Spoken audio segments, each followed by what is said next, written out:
na kem pas djegje një familje komplet në fushë Kosovë. Dhe ja u dekonspiruam nga një serb lokal që ka qenë në Kosovë për që jeton në Beograd, i cili dëshmoi se po e kemi kallë vetë për t'ia fatëruar shqiptarëve. Pra, kështu kanë punuar për krijimin e identitetit terrorist të UÇK-s. Çfarë ndodhi pastaj? Tërë leadershipi kosovar, përfshi dhe presidentin që është konsideruar i kursit pasor dhe njëri me kredibilitet në struktura ndërkombëtare, tha këto janë djemë që po rezistojnë për të mbrojtur prapun e shtëpisë, familjet e tyre, për të mbrojtur nga represioni serb. Dhe erdhen vetë të gjithë këta diplomatë, edhe Holbrooke, edhe Christopher Hilscher, edhe zoti Rubin që po dëshmon tani, dhe shumë vëzhgues tjerë të NATO-s që kishin detyra speciale, jo vetëm në 98-ën, por që nga 90-ta, dhe konstatuan se kemi të bëjmë me djemë që janë mobilizuar brenda fshatrave të tyre, brenda zonave të tyre, dhe tani kanë krijuar një hierarki, një kupol, duke u bazuar gjithmonë në aftësitë e dikujt për pas më shumë kontakte, me qenë më artikulueshëm, as siç ishte Hashim Thaçi, dhe kanë krijuar një drejtëri politike për t'i dhënë edhe dimensionin diplomatik dhe politik luftës, sepse vetëm lufta ashtu guerrille na mbesim atë si kur këto lindjet mesme, të gjujt me gure, me bomba të rjetën. Kështu që kjo ishte mençuria me cilën e krijuam pastaj një strukturë politike që i dha dimensionin e dur, ishte edhe një pushtet paralel që kishim krijuar në anë me presidentin Nurgova, dhe gjithta bashkërisht e zhvilluan edhe diplomacinë, dhe ja ku jemi sot në një shtet që përballet me pretendimet ruse, serbe, targatëve tyre në Kosovë për ta delegitimuar tërë luftën e ushtrisë shqiptare të Kosovës dhe vetë shtetin e Kosovës. E besoj se do të dalim fitimtar se nuk e kemë bërë vetëm, e kemë bërë me aleatet tonë, të cilët kanë besuar në vlerat e luftës shterimtare të Kosovës dhe drejtsinë e saj. E qartë, zoti Berisha, për të kaluar aty ku ndalën pra tek inserti sa i përket pezullimit të dialogut nga ana e SHBA-s, si e shihni këtë pezullim? Mund të jetë një paralajmërim pra që vetë Shtetet e Bashkuara të Amerikës e kanë humbur durimin me qeverinë e Albin Kurtit? Unë e kam cilësuar këtë një alarm kombëtar që duhet ta ngrisim ne shqiptarët, sepse kjo ka qenë një pezullim i cili është i pafat dhe ju thatë edhe në hyrje atë se ka qenë pikërisht i bazuar në veprimet e kësaj qeverie kundërstare që ka penguar shtrijen e gjeostrategjisë amerikane në rajon, apo të punojmë në projektin e përbashkët për interesat e Kosovës.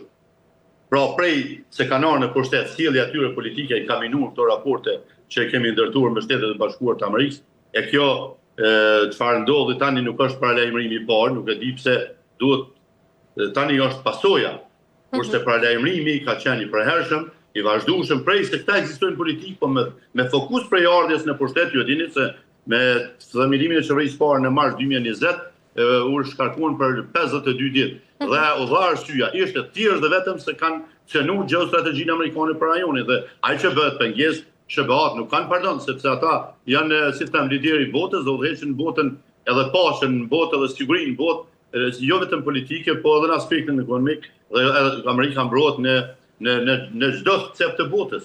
Prandaj Kosovën e kanë sjellë tani një udhëheq fatal se ne kemi pas një përcaktim strategjik kombëtar, por kanë qenë Bashkimi Evropian, NATO-ja, Shtetet e Bashkuara të Amerikës si aleatë përhershëm. Mirë po, tani jemi në një situatë dhe përmes tyre kemi mujt me arrit me rujt edhe për lirinë edhe pavarësinë edhe shtetin.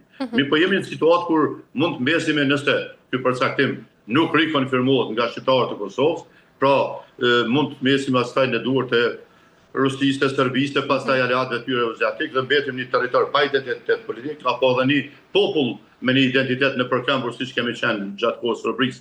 Unë mendoj se ata që kanë sjellë Albin Kurtin në pushtet, ata duhet ta largojnë, ta abstrahojnë nga rruga. Mesazhin e qartë ka dhënë Shtetet e Bashkuara të Amerikës, e rikonfirmoi ambasada amerikane prap, dhe unë pres që qytetarët e Kosovës ta shpëtojnë Kosovën nga ky rrezik që sjell kjo nomenklaturë, e cila prej se ka mbajt një qëndrim, një linjë refuzuese ndaj çdo nisme amerikane dhe konfrontuese me çdo gjë dhe me çdo qëndrim amerikan.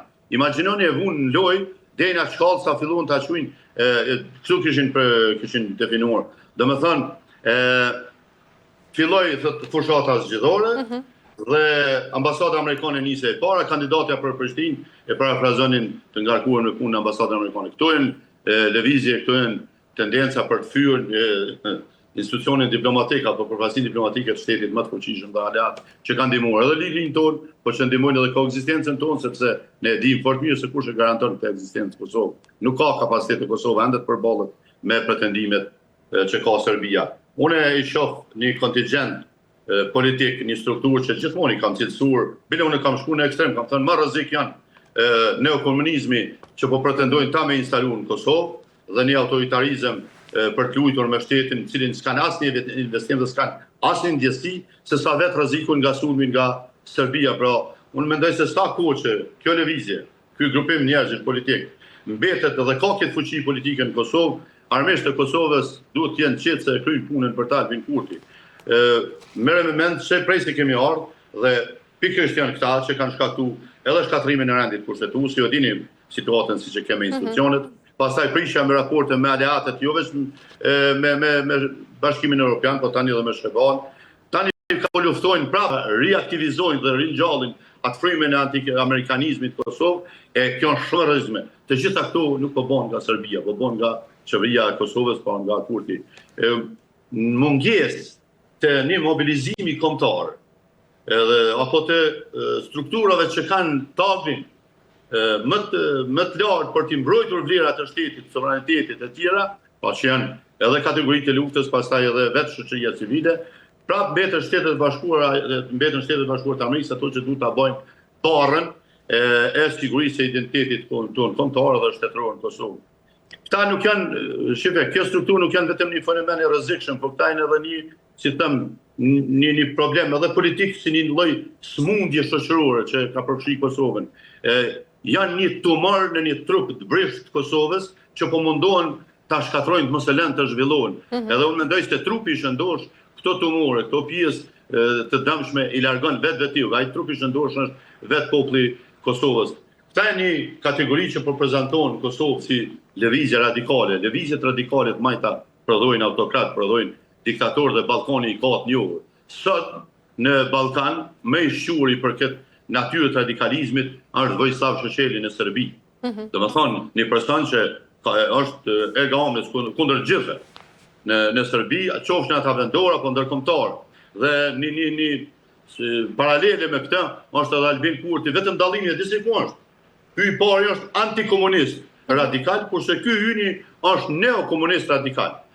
Imagjinoni në këtë lëvizje po të udhëhiqej SBA-ja nga sindromi i Afganistanit, Atje pas 20 vitesh kur e panë se populli dhe po mbështesnin një lëvizje politike siç ishin talibanët atje, e cila nuk ishte në frymën e amerikane për vendosjen e demokracisë, ata i braktisën. Dhe pas këtij hapi tazon të ndërprerjes së dialogut politik, mund të pritej edhe largimi i trupave amerikane. Cila do të ishte ardhmja e Kosovës. Tu nuk ka parti talibane që vjen që merr qeverinë së fundi apo është brenda shtetit. Tu vjen Serbia. Prandaj ky popull një herë mirë duhet ta mësoj se kush e ndihmoi edhe lirin dhe kush po e mundson edhe këtë ekzistencën tonë në këtë territor. Kështu që unë mendoj këto kanë qenë veprime shumë të rrezikshme dhe besoj se ky grupim radikal tani në moment të reagimin e dytë të ambasadës shqiptare është dëshmuar se janë shndruar në rrezikun më të madh për Kosovën.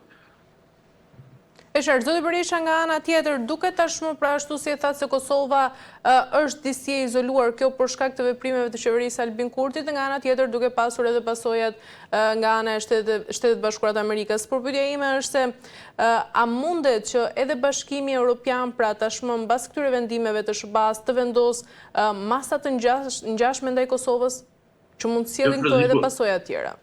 Shife, masat e sankcionuese të Bashkimit Evropian janë aty. Ju keni pasë, ne s'kemi levru asnjë fondacion që japet nga mekanizmat e tij për Kosovën. Gjatë legjislaturës kaluar ne nuk i votuam shumicën e marrëveshjeve ndërkombëtare me qëllim që t'i bënim presion që të ulet, dialogoj me opozitën dhe të gjenim zgjidhje për dalë nga krizat që krijonte. Mirë po, ky nuk e bëri. Ka fundi i kësaj legjislature ky provoi ta interpretonte si sjellje e opozitës që s'po lejon të lavrohen mjetët financiare që po japin mekanizmat të ndryshëm ndërkombëtar për rregullim të jetës në fushat të ndryshme ku destinohesh. Dhe ne e te kaluam vetveten dhe nuk ja lam këtë tagër në dorë, këtë adut në dorë dhe i votuam ato për të mirë të Kosovës, por çfarë ndodhi? Kosova nuk merr fondacione për zhvillim nga asnjë mekanizëm ndërkombëtar, është në masa sankcionuese. Këta luajtën me lojën e antarësimit të Këshillit të Evropës. Edhe një herë mirë për jo ecë nga mendja, nga ëndra shqiptarëve, se nuk mund të integrohen derisa jemi në masa sankcionuese me Serbinë, se nuk mund të integrohen derisa s'kem dialog përmbyllur me Serbinë, nga Evropa, më fani, për sankcione. Dhe se e dyta nuk mund të integrohemi derisa s'kem kufi të definuar të shtetit me Serbinë, pra jemi ende pa e përmbyll demarkimin. Dhe këtu janë, pastaj çfarë ishte kjo e Këshillit Evropë? Vetëm një pretekst për ta implementuar një vendim me mjadhon kishës serbe në 25.000 hektar tokë. Ka që u arret me këtë lëvizje. Të gjitha tjetë kanë qenë farës dhe janë iluzione dhe improvizime që përbëjnë ta me ato letat kishë përqujmë në aplikimin BE, NATO këtadyone. Pra lajnë të këtu ka një proces politik, shefe ku është Shqipëria, tek e planifikon 30-ën, na bënim kërkesa për antarësime ad hoc. Pra këto janë këtë lojra që po luhen me popullin, po shiten të.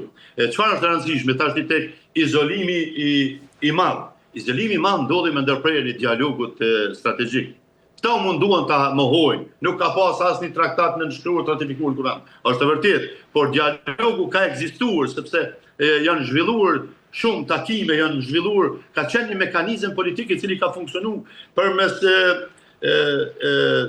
tryezave, projekteve, ku ta diun ofertave të ndryshme, takimeve të niveleve të ndërkombëtare, të larta, etj, kështu që kjo sjellje tani ka sjell në krizë edhe këtë rrugë komunikimi që e kishim me Washingtonin për ta mbështetur Kosovën në shumë fusha, siç ishin siguria dhe mbrojtja. Ne tani jemi në fazën e krijimit kapacitetet plota operacionale dhe përgatitjes së FSK-s për integrim NATO. Kjo ishte në kuadër të dialogu strategjik. Dialogu strategjik nuk është vetëm komunikim, po janë veprime praktike dhe nuk ka një muaj që këta u mburren që po rivazhdohet, ripërtrihet marrëveshja e bashkëpunimit me SBA-t në fushën e ushtrisë. Pastaj ishte në çështje të ekonomisë dhe investimeve, kishte projekte të mëdha për investimet amerikane në energjinë miniera që Kosova është e njohur, pastaj në çështje të teknologjisë, pra dhe për zhvillimin e vendeve të punës të tjera. Pastaj ishte çështja në mbështetjes në qeverisje, në sundimin e ligjit. Ne kemi nisur shumë reforma që s'ja kemi dalë. Një reformë drejtësie dhe kemi mbet peng për shkak të ambicieve partijake. Në arsim dhe në shkencë, po ashtu ka pasur oferta programore dhe mundësi për studentët tonë në institucione arsimore. Imagjino një shembull veç, në West Point, shumë shtete, domethënë niveli më i lartë shkollimit amerikan, në fushën ushtarake, gjitha shtetet e kanë të limituar numrin, Kosova e ka të hapur.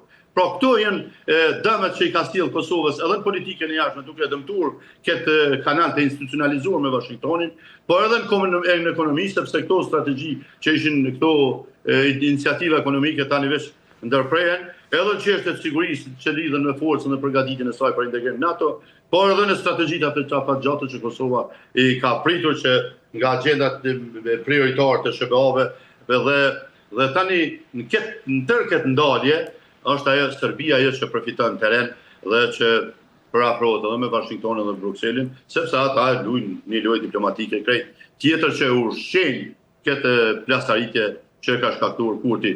Por shpresoj se përkundër propagandës së asaj qendrës që ka këtë zhvilluar për etiketime, thyrje, njollosje edhe të institucioneve dhe alatëve tonë kryesor, të ajo lufta që po bëhet për ngritjen e antiamerikanizmit tani në Kosovë, se kjo është ajo formula me cilën ta na kanë çuar deri te relativizimi i raportit me SBA-t, a në fakt kjo është jetik për Kosovën. Nuk mund të ecë Kosova përpara